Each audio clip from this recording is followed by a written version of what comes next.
já me apresentou, Marlene Molina, sou casada, temos 3 filhos, um genro, o caçulinha está aqui com a gente, o Lucas, né?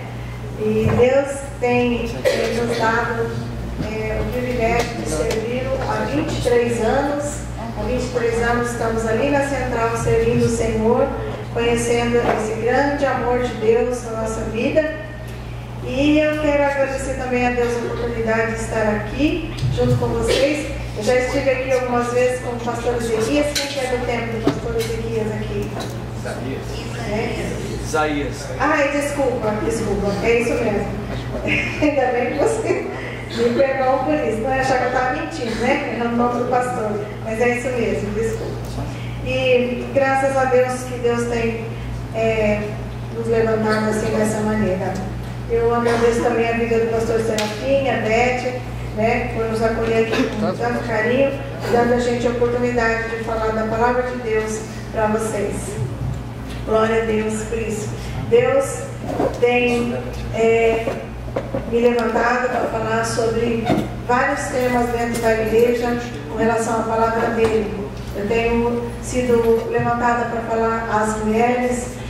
Uma ocasião até eu estive aqui falando com uma meia dúzia de mulheres no tempo do pastor Isaías, não sei se tem alguma aqui, né? E também aos pais, até eu tenho escrito uma mensagem para os pais, eu esqueci de trazer. Estou vendo aqui que tem bastante pai, bastante filha aqui, né? Glória a Deus por isso.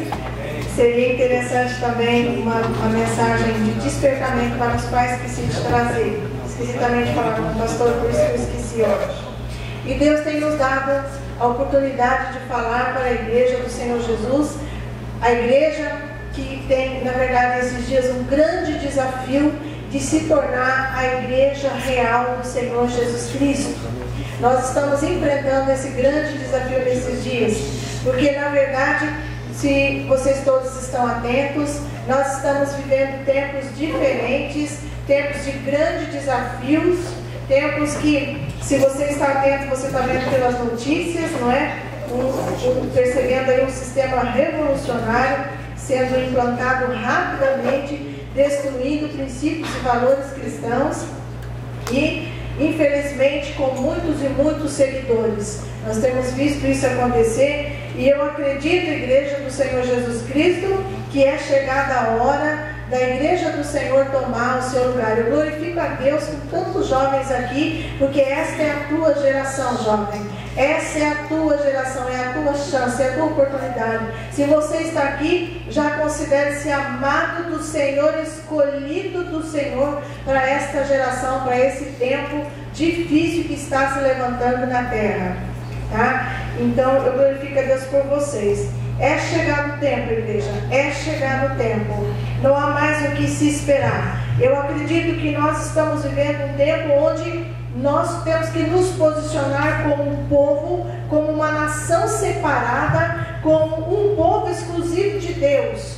Um povo que tem, nós somos uma nação, temos um rei, nós temos o governo de Deus sobre nós. E é necessário vivermos, obedecermos esse rei, servir a este rei e mostrar para a terra, mostrar para o mundo, para os demais, que existe um Deus todo-poderoso, que tem um objetivo, que tem um desejo de resgatar, de governar sobre toda a sua criação. E nós somos este povo responsabilizado, povo que já entendemos, povo que já estamos debaixo da graça do Senhor, que já recebemos todo esse amor revelado na cruz de Jesus. Nós somos este povo para levar essas verdades ao resto do mundo. Você concorda com isso? Amém. É isso que vai acontecer. É isso que tem que acontecer, igreja. Senão não terá chance. Não terá chance para os nossos filhos. Se nós não nos posicionarmos agora, nem nossos filhos terão a chance que nós estamos buscando encontrar agora. Tá, igreja? Então é tempo de verdadeiramente tomarmos o nosso lugar e sermos governados por Deus. Porém, só há uma forma, só há uma maneira de nós entendermos o que realmente Deus requer de nós nesses dias, de andarmos segundo a vontade dEle, debaixo do governo dEle. Qual é essa forma? Quem é que sabe? Tendo uma vida de oração. Igreja do Senhor Jesus, não tem outra forma de nós entendermos isso e andarmos debaixo do governo de Deus, senão buscando o Senhor pela oração. Não tem.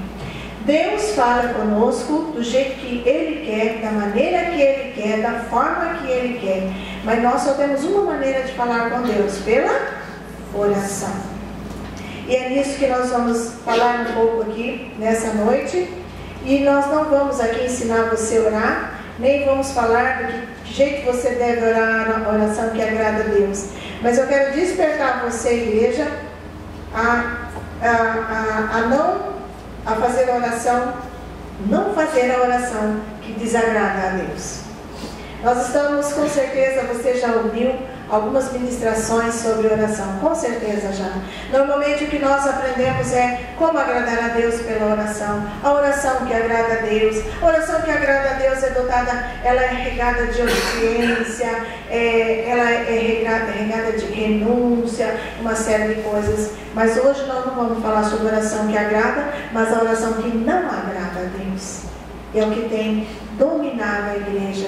Uma igreja egoísta, eu não estou dizendo que são vocês, de um modo geral a igreja de Cristo, muitas vezes contaminada por esse sistema de individualismo, de egoísmo, e a geração então com vontade de ter mais, quem tem mais, quem consegue mais, quem produz mais, são os valores, são aqueles que têm valores, que são reconhecidos, e a igreja não tem sido diferente, tem sido contaminada por esse ativismo, por essa conquista, esse sistema de ter mais, e acaba desagradando o coração de Deus com algumas orações que não são do Senhor.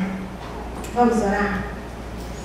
Senhor, eu estou muito feliz, Deus, ver cada rostinho desse, rostinhos tão jovens, disponíveis, rostinhos, Senhor da glória, que foram separados, eu creio, pelo Senhor, para fazer diferença aqui neste lugar, nesse bairro, onde existiram deles habitando, Pai, porque eles têm a energia, Deus amado, daquele que tem força, aquele que pode ouvir, aquele que tem força para obedecer, aquele que tem energia, Deus amado, para levar. Ah, Senhor, muito obrigada por esta geração nova, Deus, de jovens que estão sendo levantados aqui neste lugar. Muito obrigada, Senhor, muito obrigada. E agora, papai, cerca-nos, ó Deus, dá-nos, ó Deus, nesta noite Deus amado, o prazer, o privilégio, Senhor, de sentir o toque do Senhor inundando este lugar, que o nosso coração se encha, que a nossa mente entenda, que a nossa, Deus amado, os bloqueios, embaraços caiam por terra, e que nós possamos, ó Deus, sair daqui movidos, ó Deus, renovados, desejando, Senhor, melhorar, desejando mais do Senhor, querendo mais do Senhor. É isso que nós queremos que o Senhor faça conosco nesta noite, Pai. Usa, meu Deus, livra, meu Deus, de mim mesma, Senhor, e que a minha boca fale aquilo que vem do trono do Senhor diretamente para o meu coração. É o que eu te peço no poderoso nome de Jesus Cristo. Amém. Amém. Vamos abrir a nossa Bíblia, Salmo 34, por favor. Nós encontramos na palavra de Deus um homem, um rei chamado Davi. E Davi foi um homem que entendeu o que era um relacionamento com Deus. Ele conhecia Deus, tinha intimidade com Deus, ouvia Deus, e ele sabia quando não era também de Deus. E nós vamos ver um pouquinho o que Davi consegue ver da parte de Deus por ter essa intimidade, por ter essa comunhão com o Senhor. Vamos ver, 34, de 1 a 10. Eu vou ler na minha Bíblia, vocês acompanhem, que a minha versão acho que é um pouquinho diferente. Diz assim: louvarei ao Senhor em todo o tempo. O seu louvor estará continuamente na minha boca. A minha alma se gloriará no Senhor, os mansos o ouvirão e se alegrarão. Engrandecei ao Senhor comigo e juntos exaltemos o seu nome. Busquei ao Senhor e Ele me respondeu. Livrou-me de todos os meus temores. Olharam para Ele e foram iluminados, e os seus rostos não ficaram confundidos. Clamou este pobre, e o Senhor o ouviu e o salvou de todas as suas angústias. O anjo do Senhor acampa-se ao redor dos que o temem e os livra. Provai e vede que o Senhor é bom. Bem-aventurado é o homem que nele confia. Temei ao Senhor, vós, os seus santos, pois não tem falta alguma aqueles que o temem. Os filhos dos leões necessitam e sofrem fome, mas aqueles que buscam ao Senhor, de nada têm falta. Amém? Amém.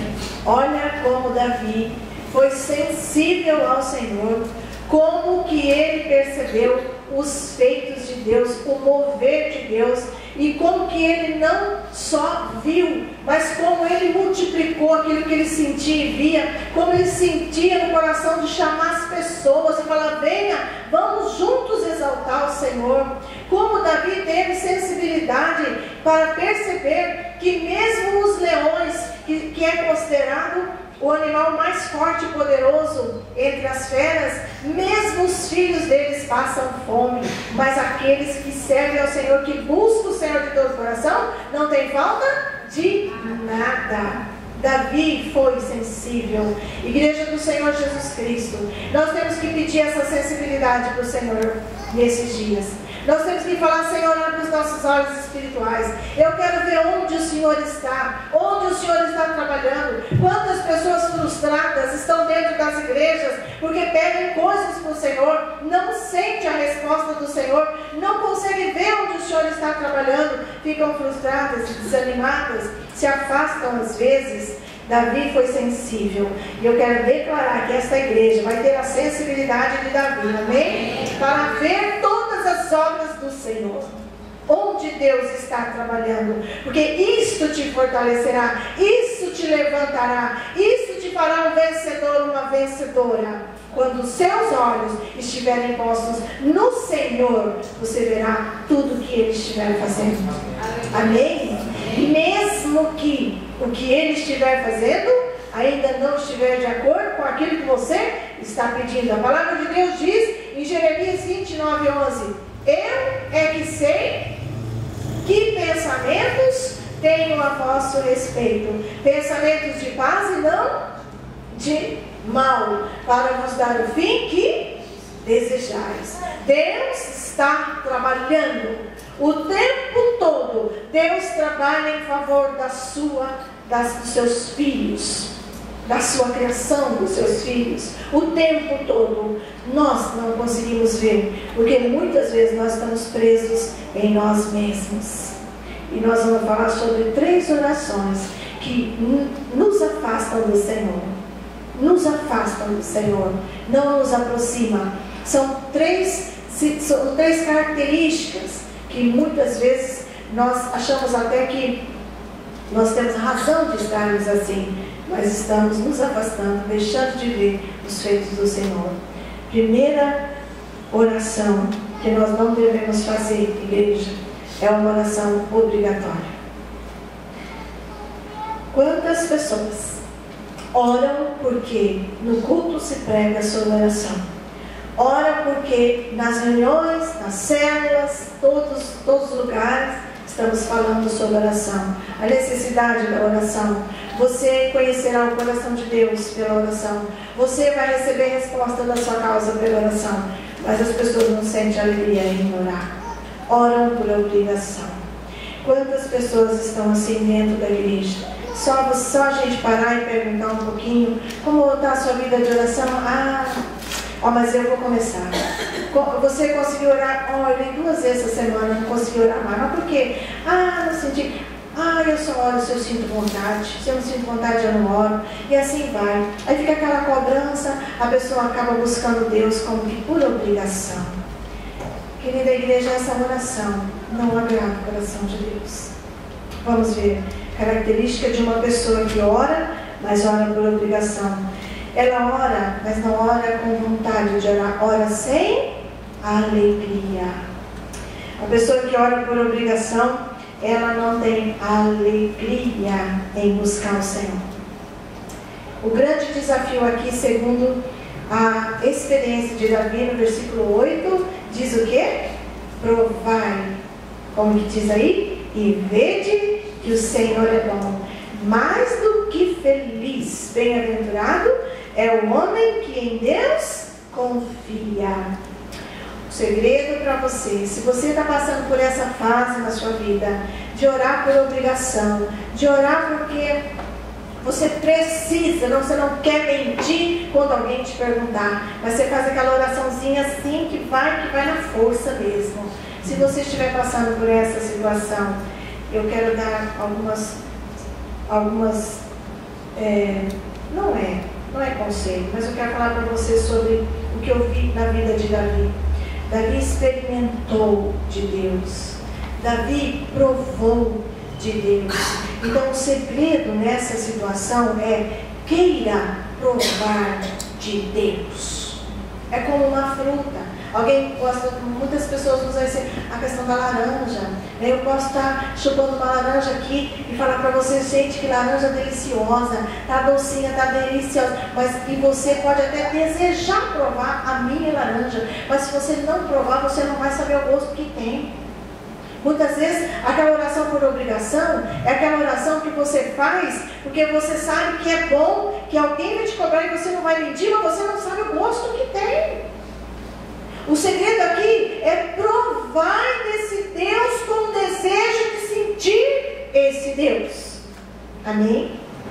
Aí a alegria começa a brotar no seu coração. Porque quando você tiver essa manifestação, esse desejo dentro de você, isso vai começar a acontecer com você. Essa alegria vai começar a fluir, ela vai começar a brotar de dentro de você. Porque Deus não vai falhar com você. E você vai sentir isso. Então a alegria começa a nascer dentro do seu coração. Queira entrar na presença de Deus com alegria. Sem alegria, sem a presença de Deus. Sem alegria, sem discernimento. Você sabia disso? Você buscar o Senhor por obrigação, você não sente o que Deus está fazendo, logo você não tem alegria, logo você não discerne, logo você fica patinando na tua vida espiritual. E quanto tempo ainda você vai querer viver dessa maneira? Olha o que aconteceu com Davi. Presta atenção aí na sua Bíblia. Davi buscou o Senhor e viu. Olha o que ele viu no versículo 4. Deus respondeu. Deus livrou dos seus temores. Davi era uma pessoa cheia de problemas, cheia de angústia, cheia de medo, cheia de inseguranças, como nós. Mas ele viu Deus respondendo e Deus livrando ele de cada angústia do seu coração. No versículo 5, aquele que contempla o Senhor não será envergonhado. Davi percebeu isso, que Deus era fiel, que Deus não abandonava, que Deus não nos envergonhava, que Deus não nos deixava só. Ele viu isso, por isso ele disse: aquele que espera no Senhor, contempla o Senhor, não será envergonhado. Olha no versículo 6, todas as angústias do seu coração, ele foi salvo. Olha o 7, ele contempla o livramento dos anjos. Ele contempla o livramento dos anjos. Ele viu até onde ele estava sendo cuidado pelo Senhor, espiritualmente falando. Olha o versículo 8, por isso ele fala: provem, venham, vocês vão ser muito felizes se assim vocês fizerem. No versículo 9 ele viu que Deus não deixa faltar nada àqueles que o temem e o buscam. Davi contemplou tudo isso, porque ele buscava Deus, querendo provar de Deus. Isso era tão real que ele chamava o povo: venham junto comigo, juntos a uma, vamos exaltar o nome, venha, vamos provar, provai, ele falava, e vede que o Senhor é bom. Amém? Muitas vezes temer a Deus, igreja, aqui como fala, né? O Senhor não deixa faltar nada àqueles que temem e o buscam. Temer a Deus é reconhecer a grandeza de Deus, mas buscar a Deus é submeter-se a essa grandeza. Não só reconhecendo, mas nos submetendo a Ele. Só poderemos alcançar esse nível de contemplar aquilo que Deus está fazendo, esse nível de comunhão com Deus, quando nós desenvolvemos um relacionamento com Ele em amor, em gratidão, em alegria. Enquanto buscarmos a Deus por obrigação e não fizermos nada para mudar esse quadro, não é? Ficaremos como quem sonha e não teremos quase nunca nada a dizer sobre o que Deus é, o que Deus faz, onde Deus está, qual a experiência sua com Deus. Quase não teremos. Ficaremos só vivendo a experiência de outras pessoas, né? Isso não é gostoso. O gostoso é quando você tem o que contar, quando Deus falou com você, quando Deus te tocou, quando Deus trouxe algo novo no seu coração, porque as nossas experiências com Deus vão nos tornando gigantes espirituais. As pessoas olham para você e falam: nossa, mas eu quero ser igual a você. Aí você vai orar, segredo, vai orar, vai buscar o Senhor, né? E fala: papai, estou aqui, pode falar, o que o Senhor quer de mim? Qual é a minha tarefa? Porque quando você não se entrega verdadeiramente nessa relação com Deus, você não pode sentir Deus, igreja. Você não vai sentir Deus porque alguém sentiu e contou para você. Você vai ficar feliz, você vai compartilhar, você vai pegar um pouquinho daquela alegria, mas você não vai ter a sua. E quando nós não temos a nossa experiência, parece que a nossa vida espiritual vai se frustrando. Não é assim? Parece que você vai se cansando. Ai, minha oração é sem graça, eu não sinto nada. Eu vou orar, parece que eu estou falando com as paredes. Não é? Então, primeiro desafio para você, igreja, ter a presença de Deus viva e verdadeira dentro do seu coração. Não só dentro do seu coração, mas na sua mente. Não só dentro do seu coração, na sua mente, mas no seu caminhar, no seu andar. Você vendo, mover o trabalhar de Deus. Busque o Senhor com alegria. Saia dessa posição de buscar a Deus para não precisar mentir para ninguém. Tem gente que ora para não precisar mentir. Não vou mentir, vou orar aqui um pouquinho, nem que seja um pouquinho, um minutinho, que é para dizer que eu estou fazendo uma oração. Não é assim que você vai conhecer esse poder de Deus. Lembra, o inimigo de Deus, ele não quer que você cresça em oração. É a nossa única maneira de falar com Deus. Por isso o inimigo de Deus vai fazer de tudo para você não crescer na vida de oração. Você não ter esse relacionamento com Deus. Ele vai fazer de tudo, tá? Para te intimidar e para você acabar desanimando e acabar buscando o Senhor uma vez ou outra por obrigação. Sabe, nem todas as pessoas que oram por obrigação hoje que nós encontramos começaram assim. Quantas pessoas vêm para o Senhor Jesus e naquela paixão tem a vontade de buscar Deus e busca com alegria e aquela firmeza mesmo diante de Deus. Aí o inimigo se levanta e a pessoa começa a ficar intimidada, a pessoa começa a ficar desanimada, começa a achar que quanto mais reza, mais salvação aparece. Aí uma vez ou outra, por desencargo de consciência, ou porque a situação está muito difícil, ou para não precisar mentir para as pessoas. Eu espero que não tenha ninguém aqui assim. Mas infelizmente, 90% das pessoas que a gente conversa estão enfrentando lutas, ou até nem precisa estar enfrentando muita luta. Busca o Senhor dessa maneira. Isso não agrada o coração de Deus. Não vai ter condições, querida igreja, de você crescer espiritualmente e se tornar esse agente real do céu, do governo de Deus na terra, se você não tiver uma intimidade, uma experiência plena com o Senhor, ao ponto de sentir que isso é real e contemplar os feitos de Deus. Amém? Vou dar até uma diquinha para vocês aqui. Experimenta, igreja, experimenta. Se você tem dificuldade na sua casa de orar, experimenta arrumar um lugar na sua casa, um lugar onde você não tenha tanto acesso de pessoas, ou um determinado horário, onde você tenha liberdade. Coloca um louvorzinho ali, prepara um ambiente propício para você falar com o papai e deixa o papai falar com você. Amém? A alegria começa a brotar de dentro do seu coração, porque Deus não vai falhar. Nós falhamos, mas quando você busca o Senhor, Ele não falha. Aliás, até quando a gente não busca, Ele não falha. Ele continua não falhando.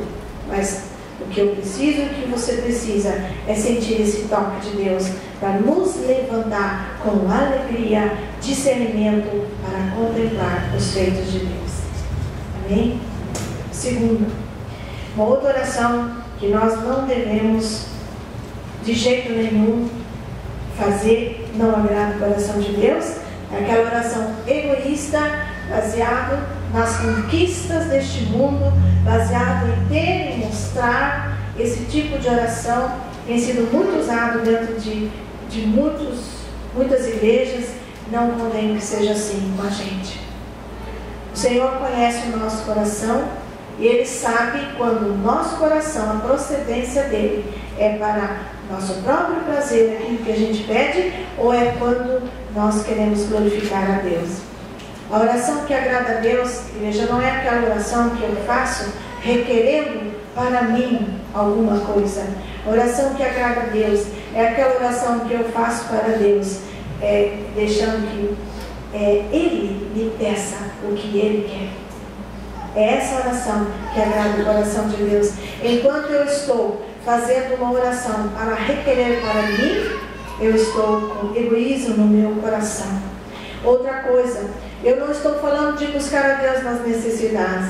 Às vezes nós estamos com necessidades, nós temos que buscar o Senhor para a solução das nossas necessidades. Ele é o nosso bom pastor, Ele é o nosso Pai, Ele é o nosso provedor, Ele é o nosso ajudador. Certamente que você pode chegar na presença dEle e falar das suas queixas, das suas causas, das suas necessidades, das suas tristezas, das suas frustrações, dos seus medos. Claro que você pode chegar para Deus e falar tudo isso, mas eu estou falando daquela oração que quer, não importando com os outros, não se importando se a sua oração vai ser para toda a obra de Deus se manifestar ou somente para você.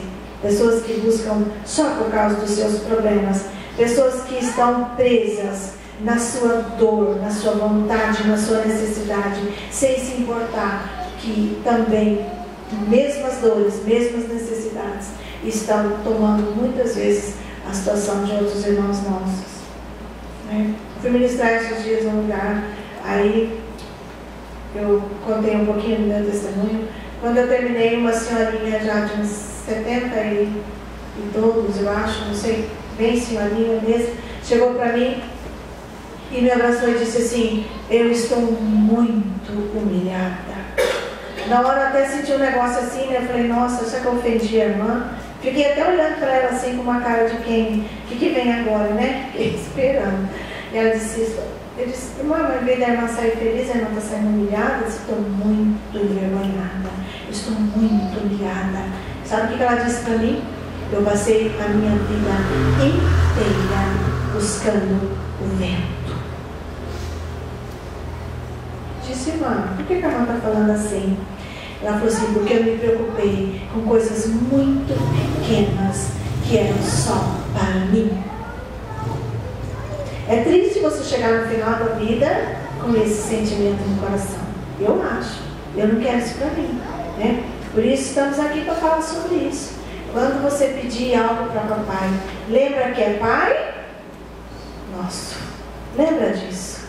Quando você for pedir e agradecer a Deus pela comida dos seus filhos na mesa, lembra que nós vivemos numa nação muito pobre, muito rica e muito pobre. E tem muita criança que não tem o que comer. Vamos nos lembrar, igreja. Sabe, igreja, não podemos ser igreja do Senhor Jesus Cristo com o nosso coração como se nós não conhecêssemos a dor das pessoas. A Bíblia diz que é para chorar com os que choram, para se alegrar com os que se alegram. Então, quando você for orar das suas necessidades, você falar das suas necessidades com o Senhor, lembra que tem mais gente passando pior do que você. Peça por eles também. Ah, mas eu não conheço, mas nem sei. Pode acreditar. Vai pesquisar. Se você não conhece, vai pesquisar. Você vai ficar com seu coração doendo de tanta coisa que você vai ver. Então, igreja, muitas vezes a gente vai conversar com pessoas dizem assim, eu só vou orar pelos outros quando Deus responder a minha oração. Porque Deus ainda nem respondeu a minha. Agora eu vou orar pelos outros. Sabia que tem gente assim? Aqui não tem, em nome de Jesus, mas tem muita gente assim, né? Então, que o Senhor nos livre desse tipo de comportamento que é muito comum nos dias de hoje. A gente achar que Deus é obrigado a fazer aquilo que a gente quer que Ele faça, porque Ele é Deus. E Ele não é obrigado a fazer nada.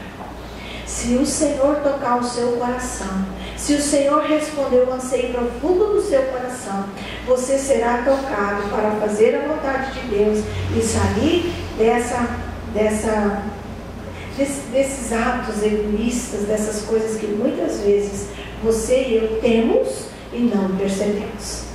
Não percebemos. Porque nós nos acostumamos com tudo que é bom, não é verdade? E aí a gente sempre quer mais.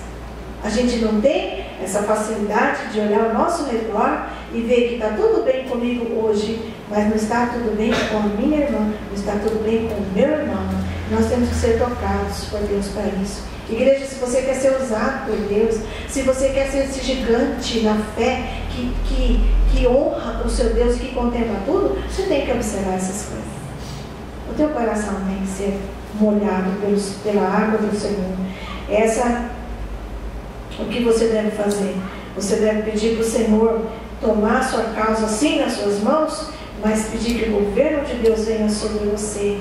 Que você pedir a Deus para confiar no trabalhar de Deus, pedir para Deus te fazer cooperador dele, cooperadora dele, pedir para o Senhor te despertar para que seja multiplicado o bem que Ele já tem te dado. Peça para o Senhor os bens que Ele já tem feito para Ele multiplicar. A exemplo de Davi fez isso. Salmo 34, de 1 a 3 fala sobre isso. Ele fala: vamos bendizer o Senhor, vamos devolver a Deus toda a glória, vamos engrandecer a Deus comigo, vamos comigo fazer isso, sabendo que Deus dá coisas boas para você e Deus dá coisas boas para as pessoas também, que são seus irmãos, que é um povo perdido, que é um povo judiado. Amém?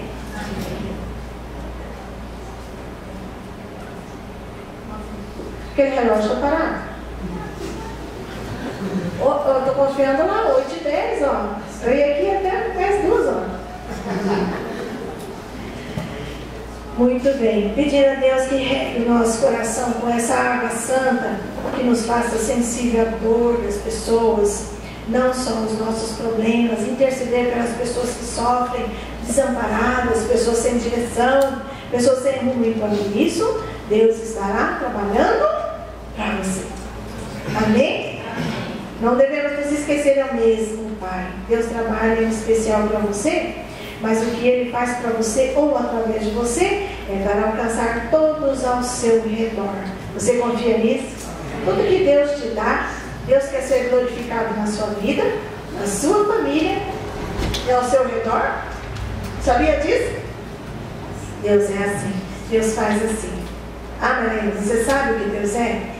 Não é que eu estou dizendo que eu sei o que Deus é, mas é o que está na palavra. É o que está na palavra. Né? Terceiro e último, o presbiteriano gosta, né? Quando chega no terceiro e último, oração incrédula.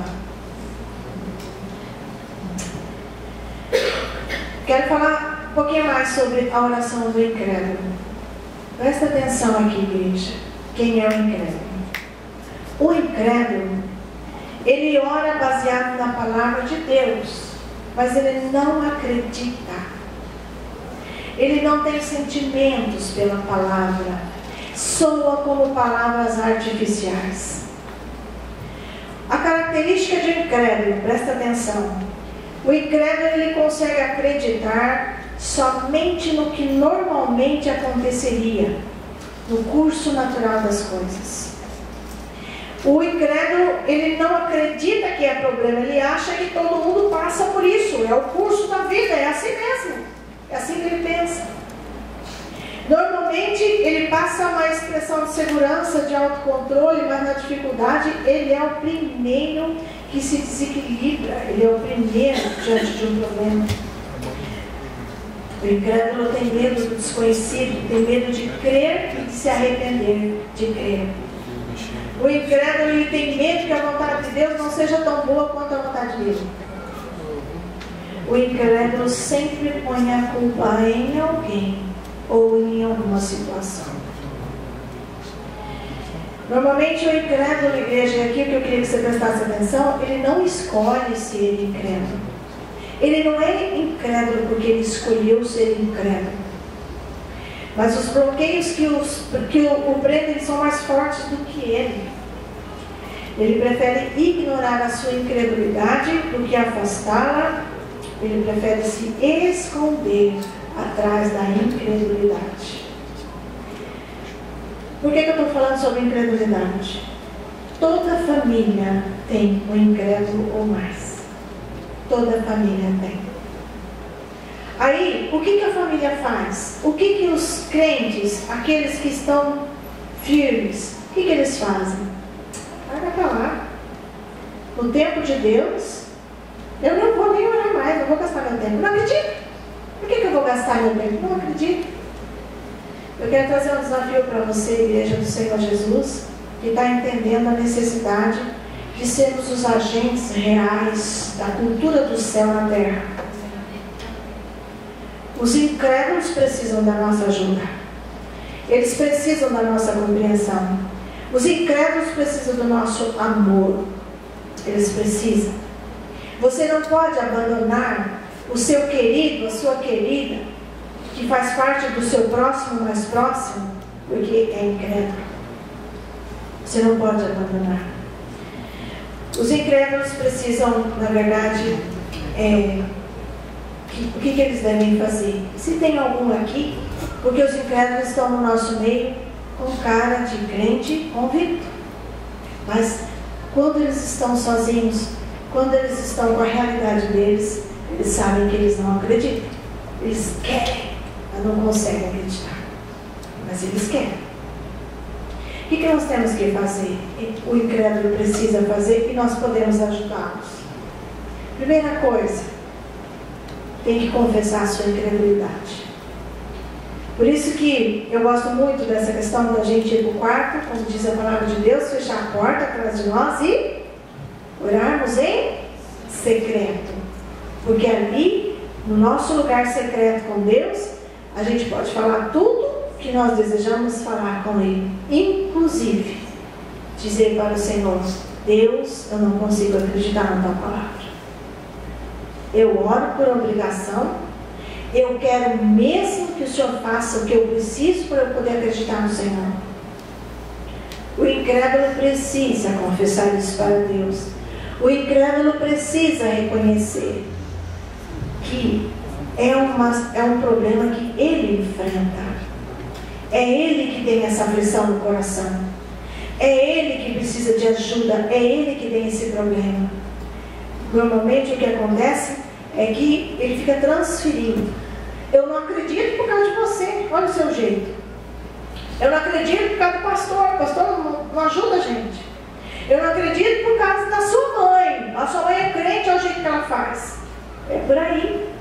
Fica transferindo. Nós temos que assumir a incredulidade do nosso coração. Igreja, ontem eu ouvi um vídeo. John Piper. E eu não sei o nome do vídeo agora. Depois, se o Lucas lembrar, ele fala. Faça guerra.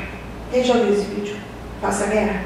Quem não ouviu, vai escalar. Muito interessante. E tem uma coisa lá que ele fala. Ele fala: Satanás não leva ninguém para o inferno.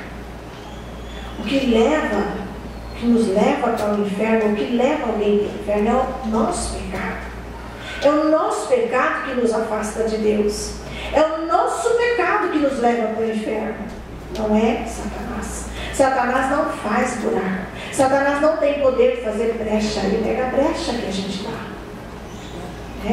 Então, o incrédulo precisa reconhecer: Senhor, eu tenho incredulidade.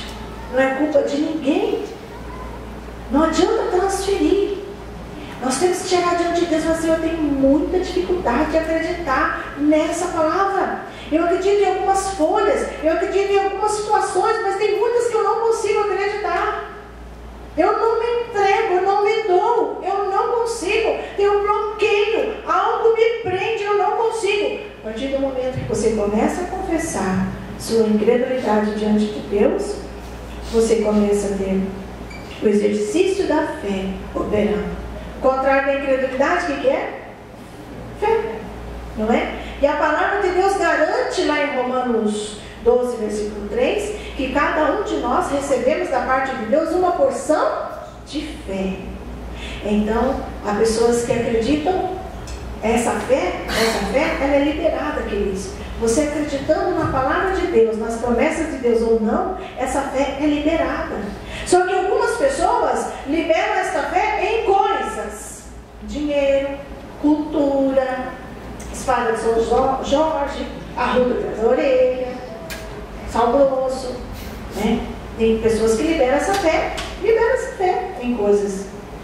A palavra de Deus diz, um salmo que eu gosto muito, eu vou ler para você, Salmo 27, versículos 7 e 8, diz assim: uns confiam em carros, outros em cavalos, nós, porém, nos gloriaremos em nome do Senhor nosso Deus. Eles se encurvam e caem, nós, porém, nos levantamos e nos mantemos de pé. Amém? Quando nós liberamos a nossa fé para o nosso Deus vivo, real, absoluto, presente na nossa vida, nós vamos até nos encurvar, nós vamos até ter dificuldade, mas nós, quando nos cairmos, nós ficaremos logo, nos levantaremos e ficaremos de pé. Não quer dizer que nós não vamos ter problema, mas quando nós estivermos encurvados diante do problema, o Senhor vem e nos levanta, porque Ele é um Deus presente. O que nós temos que fazer então? Pegar essa fé natural que nós temos e lutar, bombardear a incredulidade da nossa mente. Tem muitas pessoas que se tornam incrédulos porque se contaminam com o sistema do mundo. Você está dentro da igreja, você parece que você está com o teu coração fervendo. Você pensa, olha, eu vou sair daqui hoje, olha, de hoje em diante. Mas aí chega lá no trabalho, chega na faculdade, chega na casa, uma palavrinha, uma frase, derruba toda a sua decisão. Derruba todos os seus sonhos de querer ter uma vida na presença de Deus. Então, querida igreja, pega essa fé natural. Diga para você mesmo, está escrito, eu vou provar. É mandamento, eu vou obedecer. Eu não acredito 100%, mas eu vou obedecer. Amém? Provai e vede que o Senhor é bom. Deus zela pela sua palavra para cumprir. Nossa parte é tão somente obedecer, crer e obedecer. E então a sua fé, mesmo que essa sua fé, ela venha por exercício da obediência,